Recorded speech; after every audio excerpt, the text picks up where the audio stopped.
So, just want to begin by welcoming everyone and thanking you for taking the time to be here with us today. We're super excited to have Rachel Malena-Chan.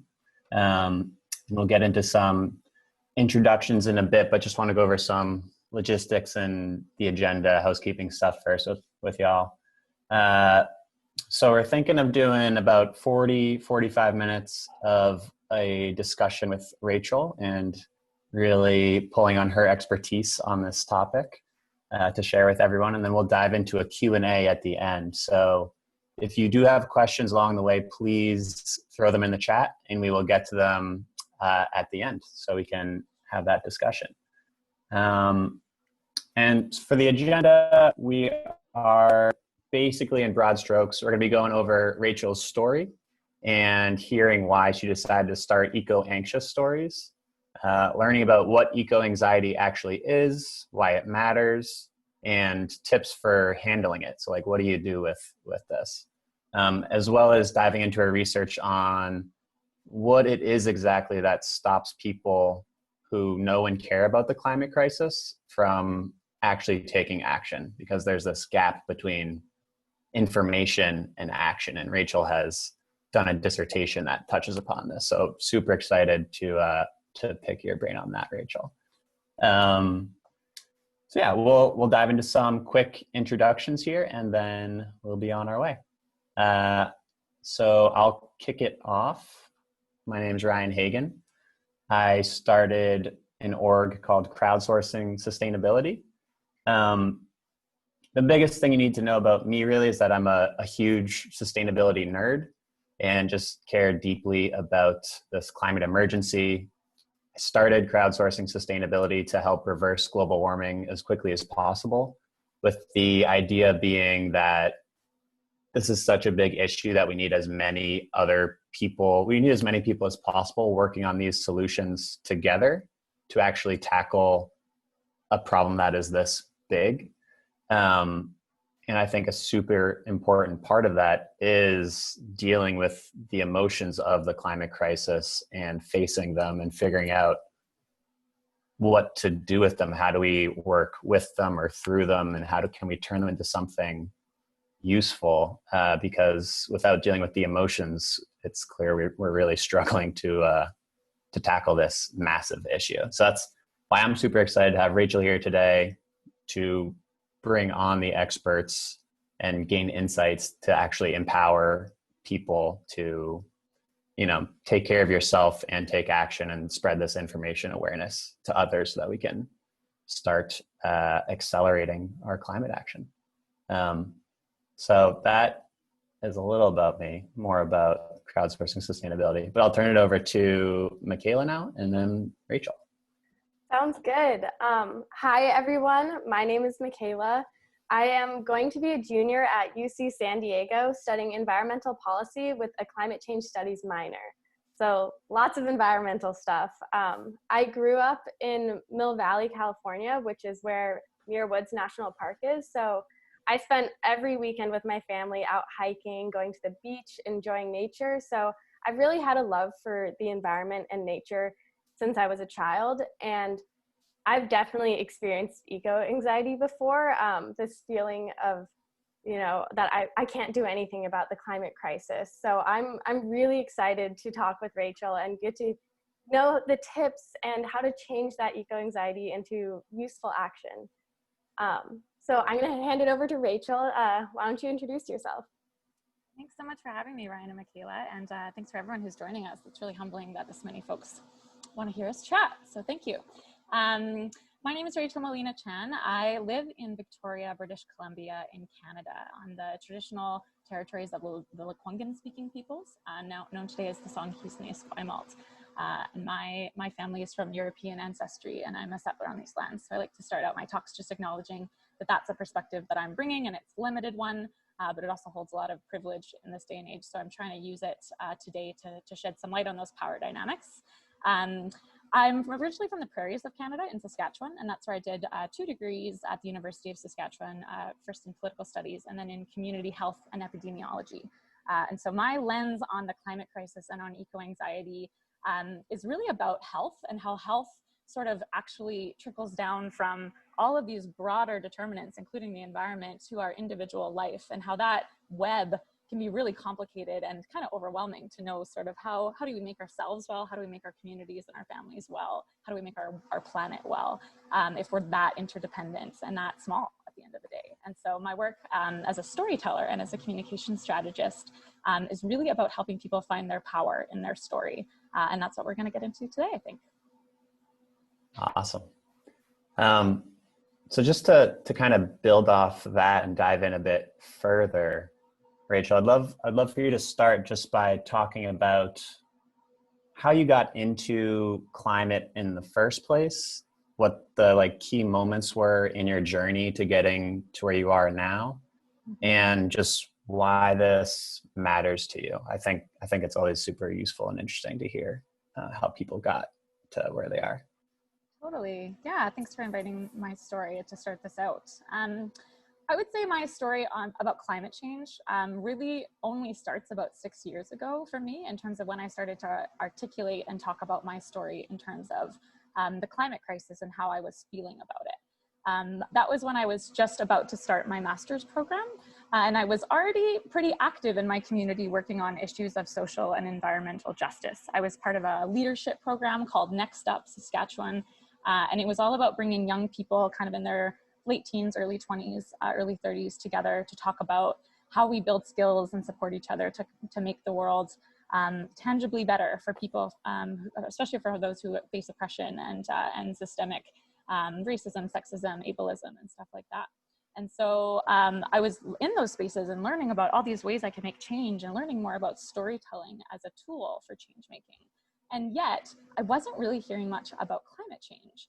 And so I was trying to figure this out, why, I was living in a province where the politicians and a lot of the big industry were very much not talking about climate change. It's a oil and gas and resource extraction heavy industry and economy in Saskatchewan. And so I kind of knew why maybe we weren't hearing about it a lot in the media or for politicians. But my own friends and the people that I knew in the health sector, I was like, these are really good people who care a lot about this stuff. And they're even thinking about it in terms of systems. And yet I'm not really seeing climate change as a major component of that. And I wanted to know why, because I wasn't convinced that it was that they didn't know enough or didn't care enough.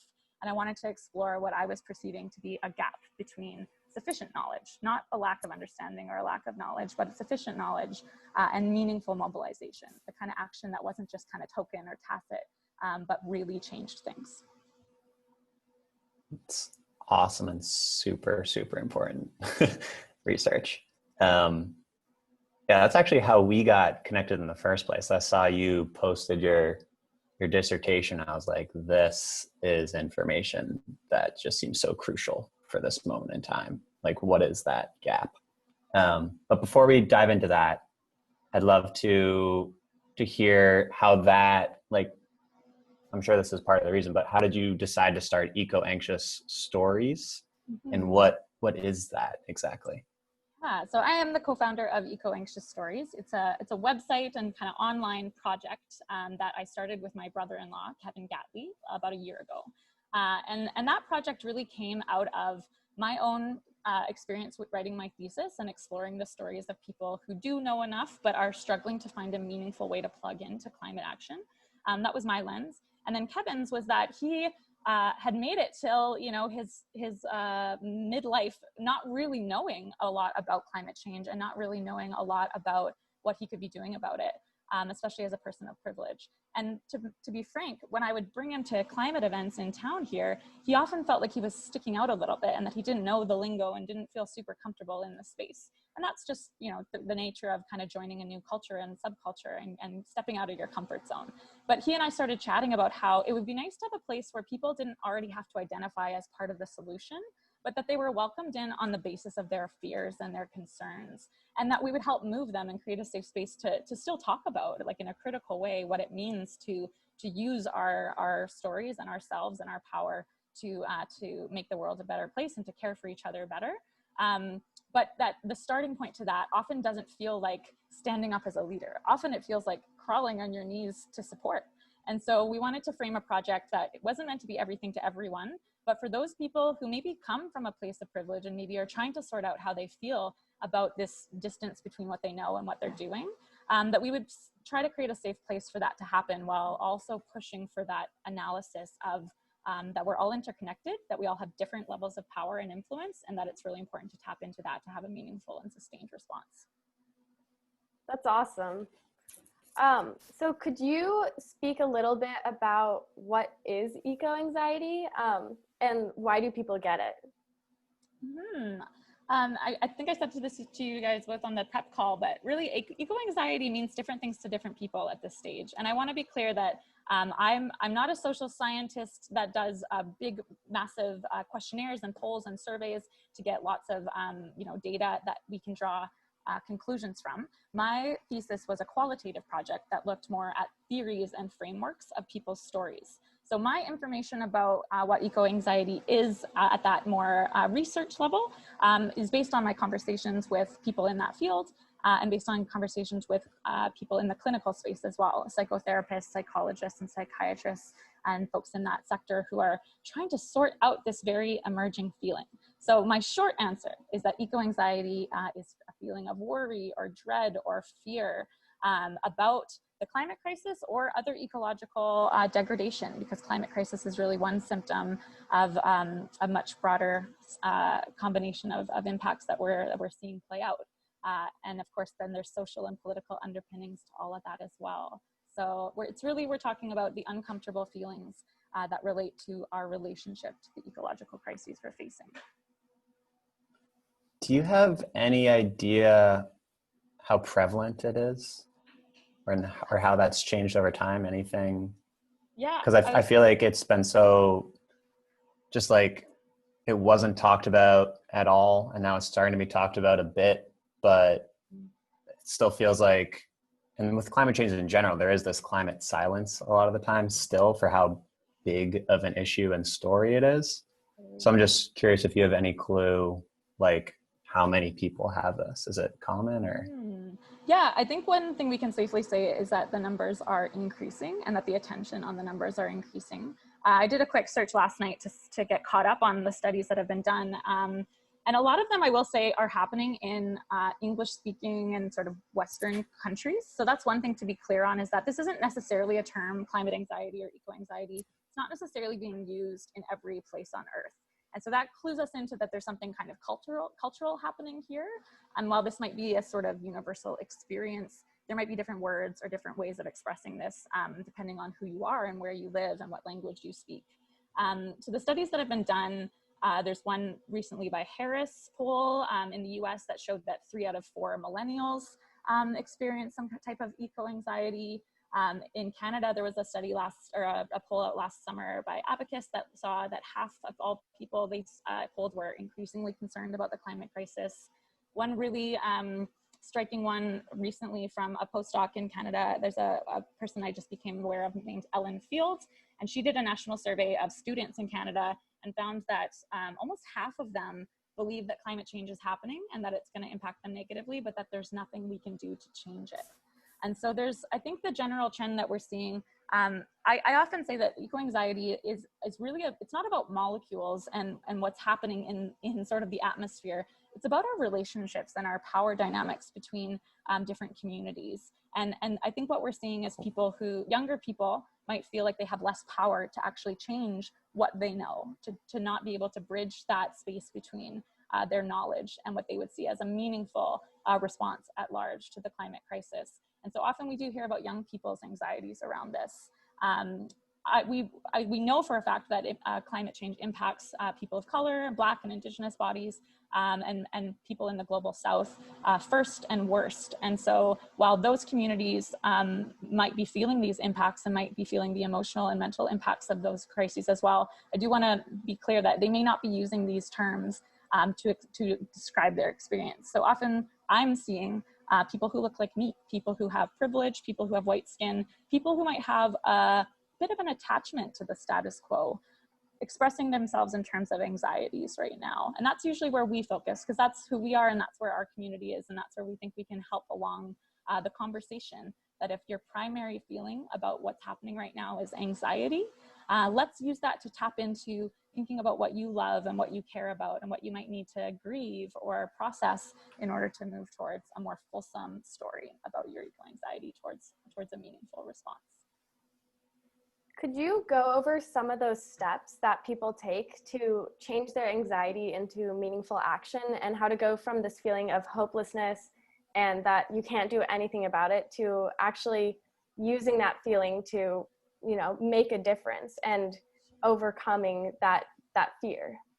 Sure. I think it might be a good time to throw up the screen of my the three-part model that we use for eco-anxiety stories. And maybe if you give me the permissions, thank you so much. I'll just pop this up on the screen for folks to see. So as we were talking about before, in terms of those blue boxes you're seeing, this framework sort of assumes that we're not here to educate people about climate change.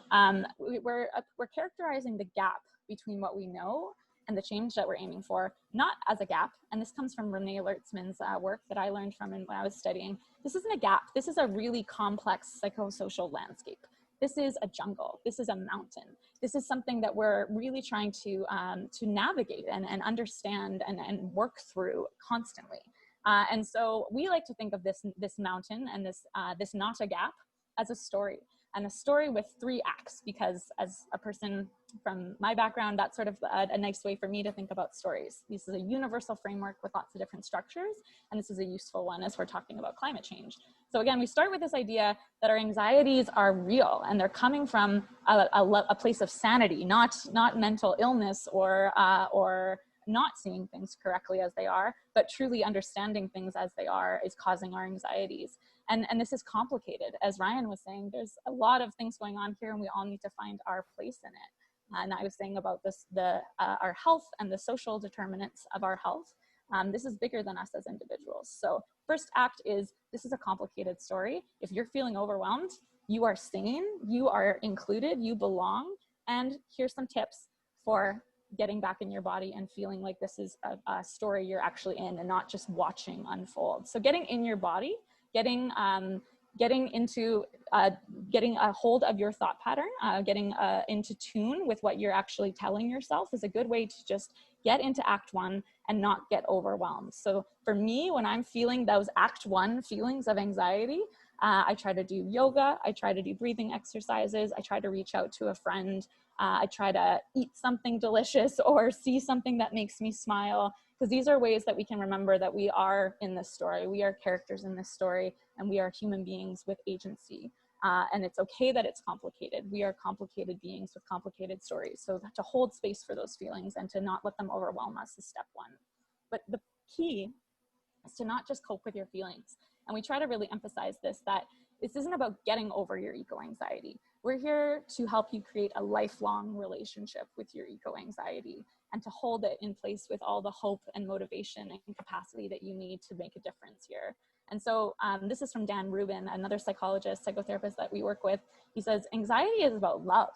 You don't feel anxious about anything if you don't love anything. And so if you love your health and your body and yourself, that's something. If you love your family and those who might be at risk from the future or present impacts of climate change, that's your source of courage and compassion and solidarity in this movement. So lean into that. Surround yourself with those things and those people that you love and get really in tune with them. Let your eco-anxiety move you towards them, because that's where we're going to start to find that meaningful response. And if you move through complexity to love and then to meaning, that's where hopefully folks are able to find and tap into action that actually looks like something they can do, that actually feels like something that's good for them, and that reflects the creative, expressive human being that they are.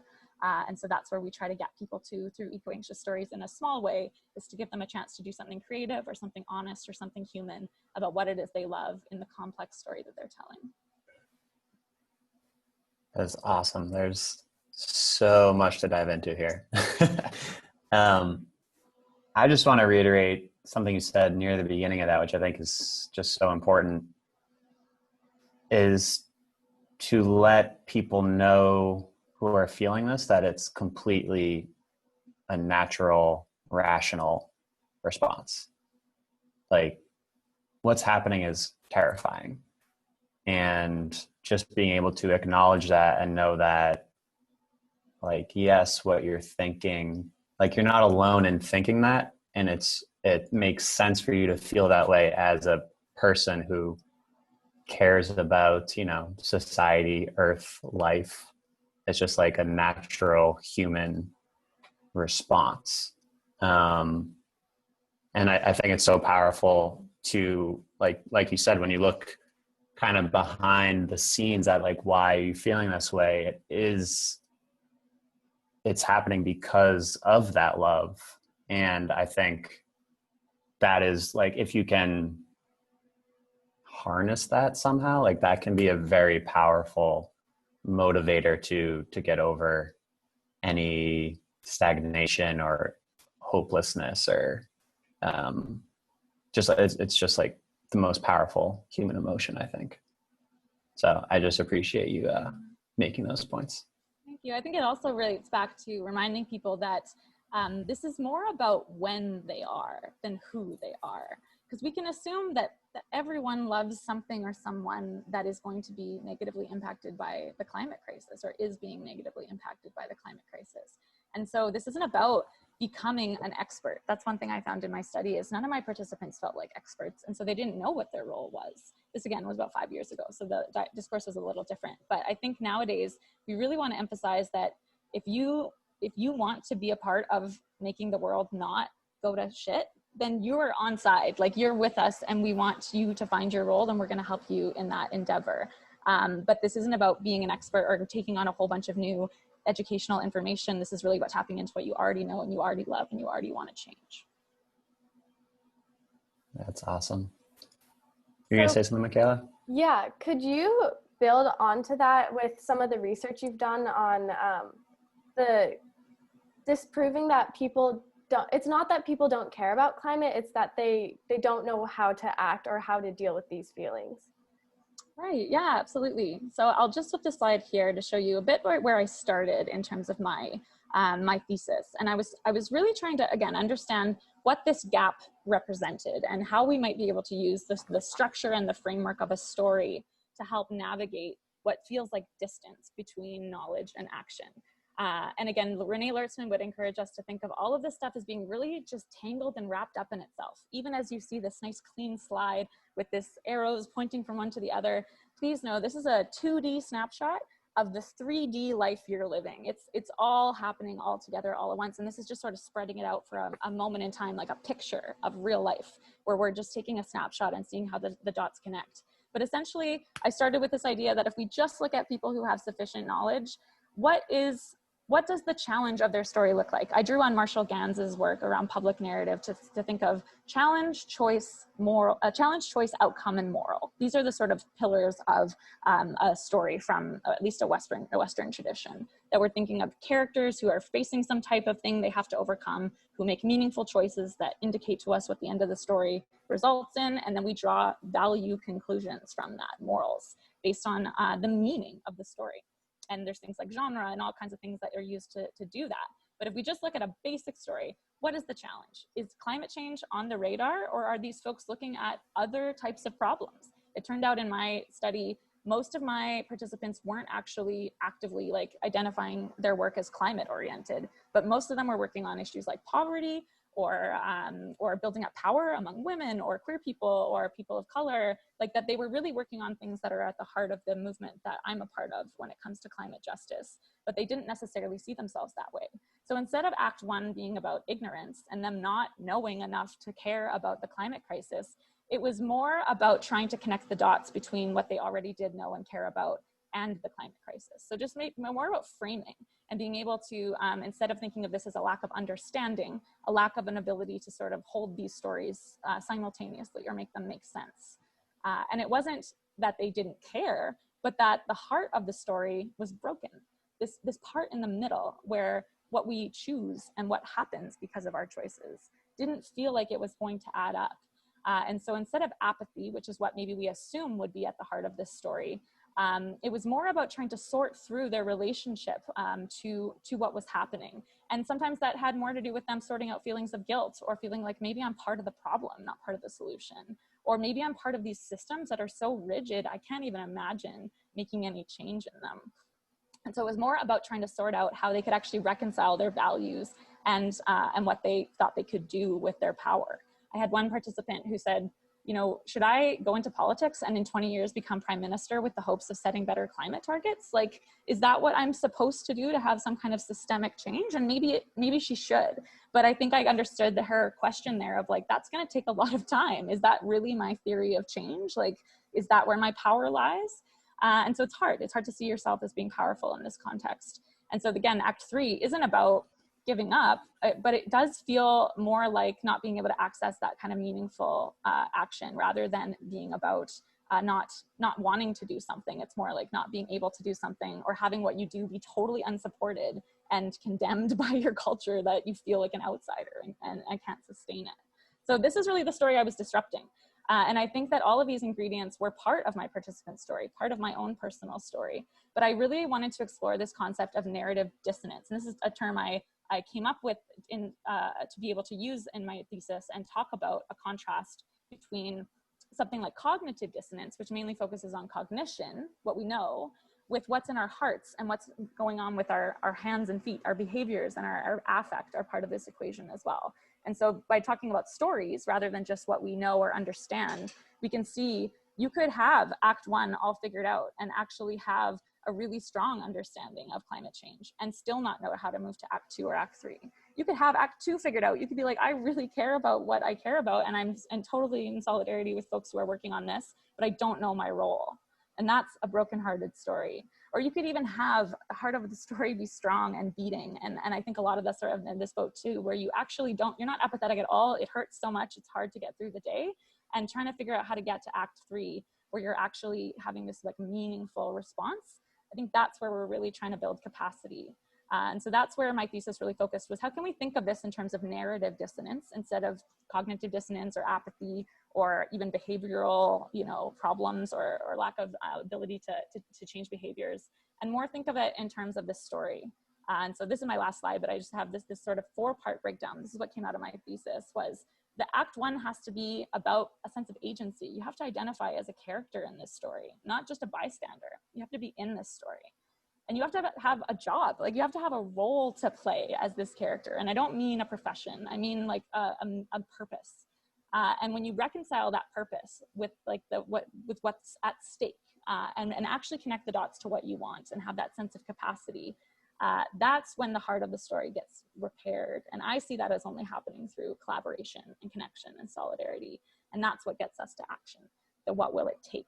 But that's really different than committing yourself to this story. That's a different kind of action than, recycling or getting out there and voting or organizing your community. So I think all of this full story needs to be at hand as we're exploring narrative dissonance and how we create narrative fidelity out of these apparent gaps in the story.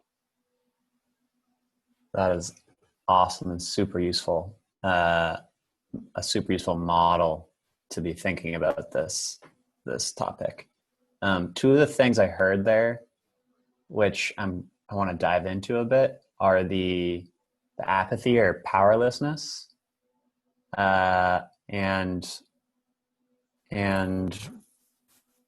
like the people who are struggling to find their role in this story. So how do you help, like what tips do you have for people who are either at that powerlessness stage, or this, like, I don't feel powerless, but I don't know where to plug in. Like, how do I figure out my role? Mm-hmm. Do you have any advice for each one of those? Yeah, that's a great question. What came to mind as you were asking it was honestly, like, if you feel like the story about the climate crisis is sort of playing out for you, like indirectly, like if you feel like you're watching it on a screen right now, what I would encourage you to do is picture the camera pivoting to you. And pivoting to like all of a sudden you as sort of like the character in the story. And really for a moment, we don't want to center ourselves all the time, but a really key part of, I think, being reflective about our purpose in this story is to think of ourselves for a moment as one of the main characters, if this was about your story and how you sort of are making your choices and what you're hoping to achieve or what you want your life to mean, if you haven't done that already, just take some time to journal or talk to a friend or just think about that.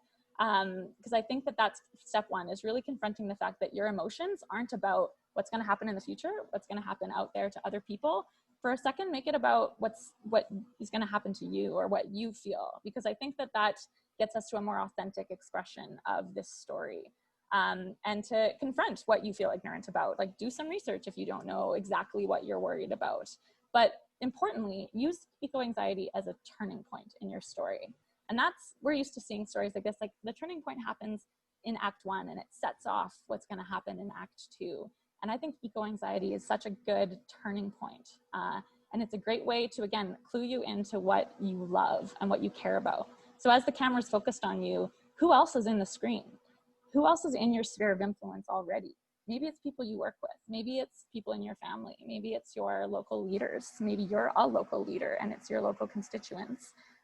Figuring out your role is all about repairing the heart of the story and figuring out what you already care about, what you already love, and where you can already make a difference. Because I think that's how we start to feel like our choices are meaningful. It's not when we close off our story to make it so small that all that matters is if I, use a plastic bag today or not.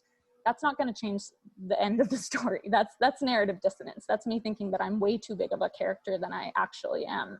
But starting to understand what character you represent and who else is in your scene, who else you might need to actually look to for leadership, who might, which voices are not in your sphere of influence that you need to be listening to.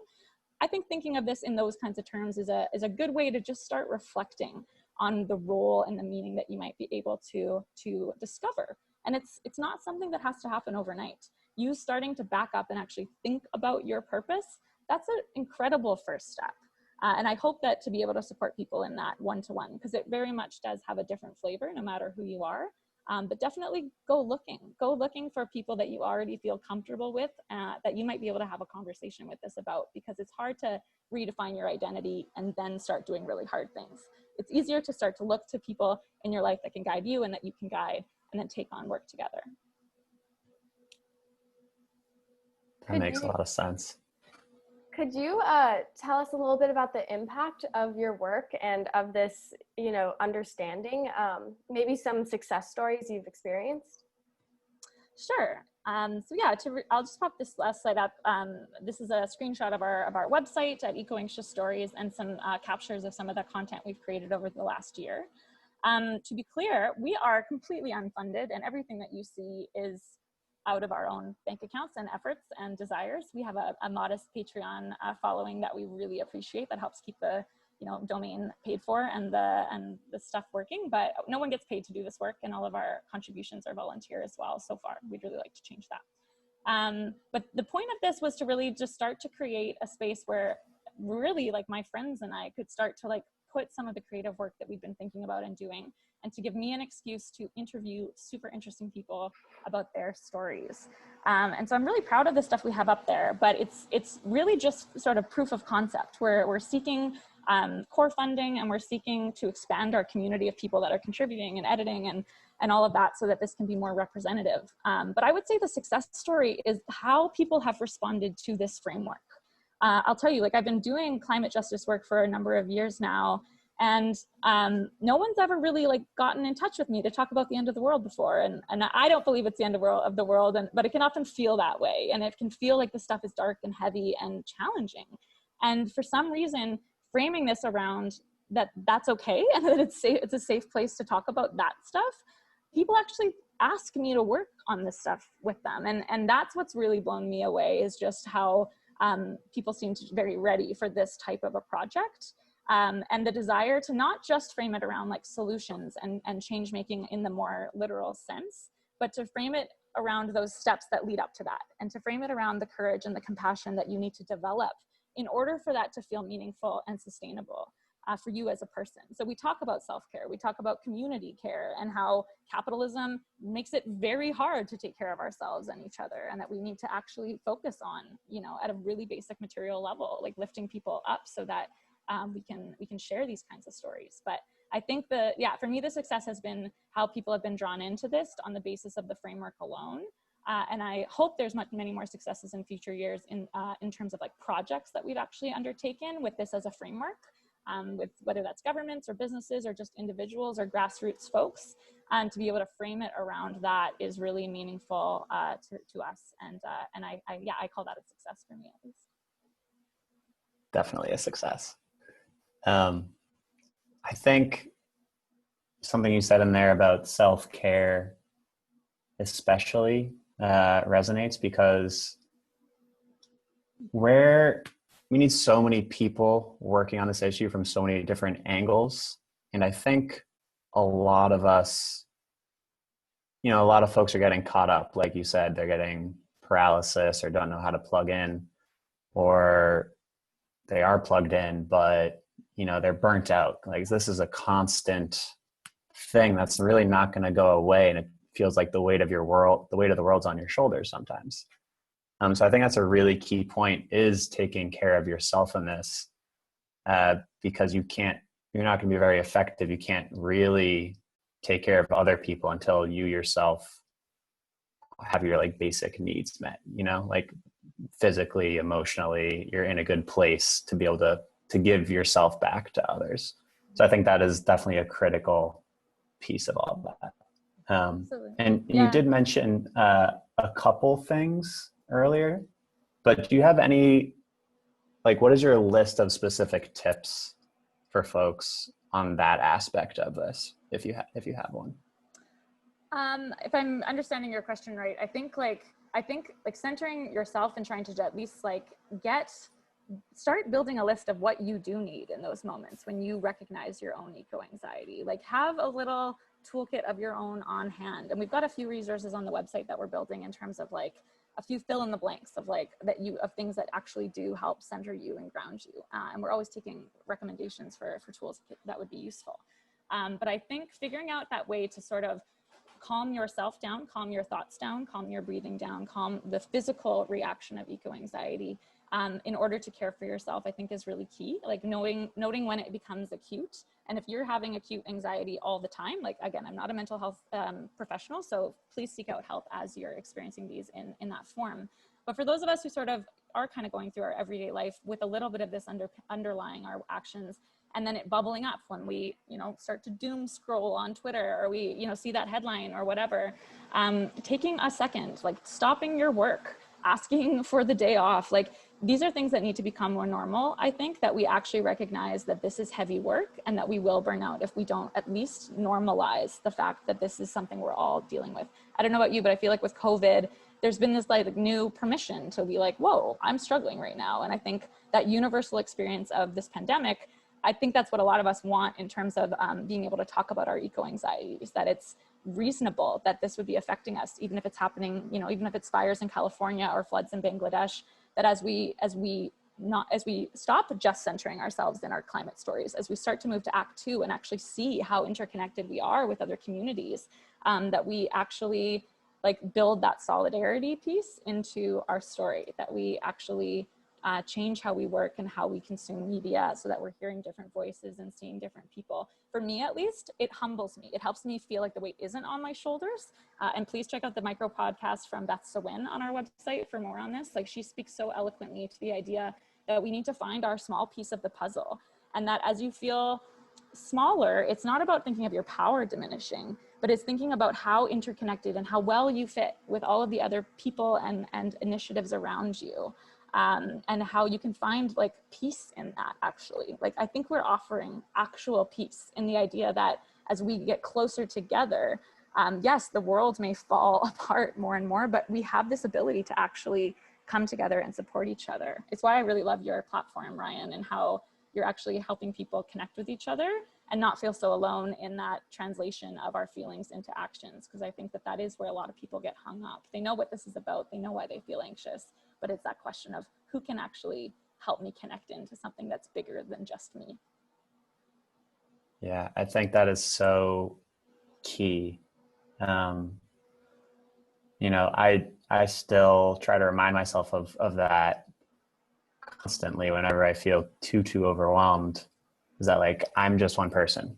I can only do so much, but that there is some peace in that. It's like, as long as I'm doing what I can, whatever that means to me or anyone watching this, like, you can have peace in knowing that you're doing your best, and you just have one piece of this puzzle. We need a lot of people contributing whatever it is they bring to the table, whatever their, superpowers are, or their spheres of influence, whatever they may be. But we're all like working on this together, and no one person or even 100 or 1,000 people can do it on their own. So there is definitely some kind of serenity in that idea.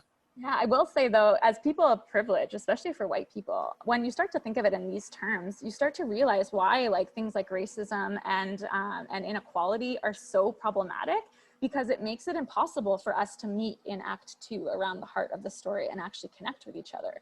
So sometimes, I think for a lot of us who are in that demographic, a big part of the meaningful work we can do is to actually start to undo those systems of oppression, because it makes it easier for other groups and other work to flood in and take up space and help reorient us. So for me, another piece of that peace and knowing I'm just something small is recognizing that climate change is a symptom of colonization and capitalism and all of these other things that started way before I was born. And I didn't ask to land in this story when I did. But now that I'm oriented to that and just how old this story is and where it's headed, this is an exciting moment to be alive. And this is a really crucial decade for the species of art, for everything. So you couldn't ask in a way for a better chapter to open up to in terms of a really exciting story. So as much as I feel that weight, I try to interpret it as oh, we're at this turning point in a much broader story, and we can kind of embrace and get excited about that as much as it feels the heaviness and the anxiety as well. So yeah, just want to give a heads up. We have about 15 minutes left. So we're going to be wrapping up the last few questions, or the last few interview questions, and then we'll open it up to the audience to ask any questions you guys have. So Ryan, do you have any last questions to ask Rachel? I do, but just to comment on that last thought real quick, because I think it's super important, is understanding how interconnected all of these systemic issues are, and how, this is another thing that Beth Sawin says a lot and works on a lot, is multi-solving. Mm-hmm. So a lot of the climate solutions don't just make the climate better, but they're improving the quality of life and addressing some of these systemic oppressions that we've kind of been handed by the past. And I do think there's, at my best, I am aware of that framing or idea that there's so much meaningful work to do. And compared to being alive in different times, like you said, this is about when we are, not as much who we are. It is kind of I don't know if I want to say a privilege, but there's so much meaningful work to be done, and to be a part of that can bring a lot more meaning to life, I guess. So I don't know. I kind of when I'm aware of that, I'm yes, that makes sense. But then, day to day, it's oh my gosh, this is, this is a lot. Yeah. But I appreciate you raising that point. Yeah, the key is to not let it become part of that overwhelming piece. It's just part of the complexity, and to embrace that complexity, I think is certainly a tall order, but it's a really important first step, I think. Yeah. All right. So last couple questions before we move to Q&A, and folks, please do type in any questions you have for Rachel. Do you have any? Well, first off, I just want to say that Eco Anxious Stories, the website is fantastic, and we'll link to that and in the follow-up email as well. So definitely check that out. They have some great resources, podcasts, articles, infographics, a lot of stuff. But do you have any other recommended resources for people, or any specific ones on your site that was really useful to your understanding of this topic, or can be helpful for folks working their way through this right now? Could be books, podcasts, videos, whatever it may be. Yeah, I mean, there's so many, it's such a great community of people working on this topic, for sure. If you're on Twitter and, you know, looking for people to connect with in around this, we're very nice and generous, and we'll connect you into different folks. But I want to plug, like, Good Grief Network is a group that's doing great work in more of a, like a 10-step program. Like, they're not just doing podcasts, they're actually leading people through training. So that's a really awesome one to check out. A new newsletter that's being drafted by, or created by Britt Ray. Dr. Britt Ray is Gen Dread, GENDREAD. Great newsletter that's really, like, much more timely than our content has been, like, getting out lately. She's really good at sort of regularly updating us on what's going on in this conversation. Annaïse Heglar, and her work is really has been formative for me in understanding how existential crises look and feel to people of color and Black people, especially in her context, who have, you know, have histories of genocide, of degradation, and this way have a different relationship to this this crisis, and super important to be learning from them. The Climate Psychology Alliance is a good one if you're interested in kind of being connected into this work, as is climateandmind.com. I believe that's the right one for Andrew Bryant's great work on this. There's a ton, but we're going to be listing more of that kind of stuff on our website as we develop it. And we really encourage you to get in touch with us if you want to sort of be a part of that list. On our website, I love everything. I'm spoiled by the folks who have contributed. This video at the bottom here, Let Me Out, was one of our videos that I actually turn to all the time when I'm feeling eco-anxious. It's just a short video with a bit of a poem read over it, and it really chills me out and helps me refocus. So I'll pull that one out today as a special one. Amazing. We will definitely link to those for folks to follow up on. Do you have any, like, call to action for listeners, or any, like, final key takeaway message for folks? I would say, for your own eco-anxiety, just know that you're not alone. This is the key message I would say, is just, if you are feeling these feelings, I'm glad you are, and I don't want them to be debilitating, and I don't want you to struggle alone. But these are we should anticipate lots more of this. And I think it's a turning point for us in realizing that we need to create supports for people. So thank you for being a part of that. If you're feeling like you don't know how to talk about this stuff with other people, I would just encourage folks to think of this 3-part model and think of what matters to them, what's at stake in their community, what they want, and what they think it'll take. And in terms of just trying to find some meaning, you can start small, but think about who might share some of that story with you. Who else is a character in your story? And maybe framing it for them in those terms is a new approach than just, you know, assuming that they don't care or that they don't know enough. Awesome. Thanks for all your questions, though. They've been great. You have been fantastic. I think, Michaela, we have a question from Kyra, if you want to give her the ability to hop on here. Yeah, so Kyra, if you are still here, could you try turning on your video and you can ask the question in front of everyone? Hi, can you all hear me? My name is Kira. It's okay, the Y trips everybody. Sorry about that. Oh, it's all good. But my question for you, Rachel, is, like, how do you inspire others around you, like, beyond your circle that might be, like, more environmentally conscientious and whatnot? Because, like, what I've encountered are lots of people who are older than me. I'm 23. So I think inspiring, like, older generations and whatnot to, like, get involved, that it's not too late, because when I bring it up, they don't like to go there because it makes them anxious. And, you know, I don't want it to just be like, oh, the young people are going to solve and save the day. Like, you can do stuff. Like, what do you recommend? Oh, that's a good question. Yeah, I mean, whenever I'm doing communications work, I'm always trying to think of my audience and really trying to think in terms of these stories. Like, I've got a story and I know what I sort of like think about what they should maybe be doing in my story, but to try to suspend that a little bit and go in more asking about their story. And again, we're trying to figure out that connection between the complexity of life and the climate crisis. So maybe for them, it's like thinking back to what life was like when they were growing up, and what kind of like, were they worried about the Cold War, about nuclear, you know, were they worried about famine or economic decline? Is there anything about those experiences that they can kind of relate to what we're experiencing now? Trying to figure out a language or a framework that is familiar and useful to the person you're really talking to. And if you don't know what that is, asking. It can be a great way to start a conversation that's about climate change that's not actually about climate change. Like today, I've told you all a lot about racial injustice without actually framing this as a talk about racial injustice. I tricked you. So, I mean, it's not about tricking, it's about engaging. It's about actually authentically trying to find common ground.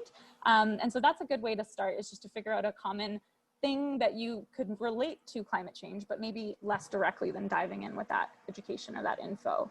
And then moving to the second part of the story, what maybe are they feeling about that? Are they feeling like they are, you know, washing their hands of the situation? Are they feeling unsure of what they could do, since they're from the generation that keeps getting condemned as being the cause of all of this? Trying to figure out how they feel and trying to understand that might be a way to, again, help them realize that maybe they do love people who care about this stuff, or they do love the cause already.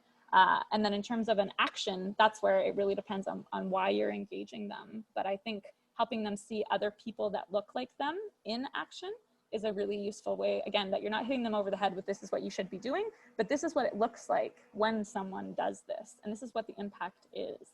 So that could be finding an older person that's encouraged you or helped you materially, maybe, you know, helped you out as you were struggling with burnout or something, and showing how meaningful that was to have solidarity between generations. Yeah, I mean, there's lots of ideas, but I think starting with that story framework can help you kind of think about a more useful way to approach people if you've been struggling in the past. Yeah. I think also, Kira, I don't know enough about, or as much about this as I'd like, but Rachel, you might know more about motivational interviewing. Is a tool that I have heard about a few times now, and it is very similar to what Rachel was just saying. It's about like connecting on those common values, like finding that common ground between you and them, because we all have common ground. And once you figure out what that is, you know, you don't guilt or shame anyone in these conversations, but you discover what it is that matters to them. And then you can try to connect that dot to climate and why it matters to you. I think that's a useful way to think about it. This is all really helpful information. Yeah, I think, yeah, finding that commonality. Yeah, you don't want to attack people for, you know, they're not the only ones responsible. So yeah, again, going back to that idea of when we all are, rather than who we are and who's to blame. You don't have to be to blame to be at hand. And so if you're at hand now, that's really where we need folks. And older folks have a lot of influence, especially with politicians. So that can be another angle. mm-hmm. Thanks for your question. Thank you. Does anybody else have any more questions for Rachel or Ryan or myself? I don't see any more in the chat, so I think that might have been it. Yeah, it looks like we are about ready to wrap up. It looks like Doug shared a link to Katherine Hayhoe's TED Talk, which is on talking about climate is one of the most important things you can do. Mm-hmm. I think that ties in really well, actually, with this conversation. So thank you, Doug, because I mean, it not only starts to normalize these feelings of eco-anxiety and but it's all about that connection with other people. And I think, like you said, Rachel, we really need to start collaborating and working together to be able to make the scale of the changes that we need to see. So just talking is like a great first step to take. And whether that be like, you know, with other people is what this is referring to, but also if you haven't done the work of reflecting on it yourself and working through these feelings and emotions, those are definitely two very powerful actions to take to start. Yeah, and I think in terms of talking about climate change, again, it doesn't have to be that you're coming in with these like 5 facts or something like that. You're an expert in your story and your perspective, and you get power actually from framing things that way. So you don't have to speak on behalf of all the science or on what we should do, but even just talking about how you feel about what's wrong and what you would want to happen if you had all the power in the world, that can be great for sparking imagination and getting people out of sort of the tunnel vision that they might be applying. That's an awesome point. Thank you so much again for coming on today. It's been such a pleasure getting to hear your story and getting to, understand this topic on a deeper level. Thank you so much for having me. It's been a pleasure. So much. You're welcome. Absolutely amazing. And we will send a follow-up email to folks with this recording and a lot of those links that Rachel mentioned. Last thing, Rachel, for folks who want to stay in touch with you or keep up with your work, what do you recommend they do, or where should they follow you? I just took the screen down, but please do find us at EcoAnxious CA on Twitter and on Facebook, and then EcoAnxious on Instagram. I would say Instagram and Twitter are kind of where we are mostly. And then the website itself hasn't been updated in a little while, but we will be popping some new content on there pretty soon here. And there is a fair amount on there to navigate already if you'd like to check out what we're doing and get inspired to maybe submit your own story. My personal Twitter is also available to you at Rachel Malena. If you'd like to connect with me directly, I'd love to chat with you. So please do reach out and be part of the conversation. Awesome. Amazing. And then if you want to know more about crowdsourcing sustainability, we do have a website and an Instagram at Crowdsourcing Sustainability. And we will be linking that in the follow-up email. Thank you, Rachel. Thank you, everyone. Take care of yourselves, and we will be in touch. Thank you. Have a great day, everybody. Thanks everybody. Bye, all.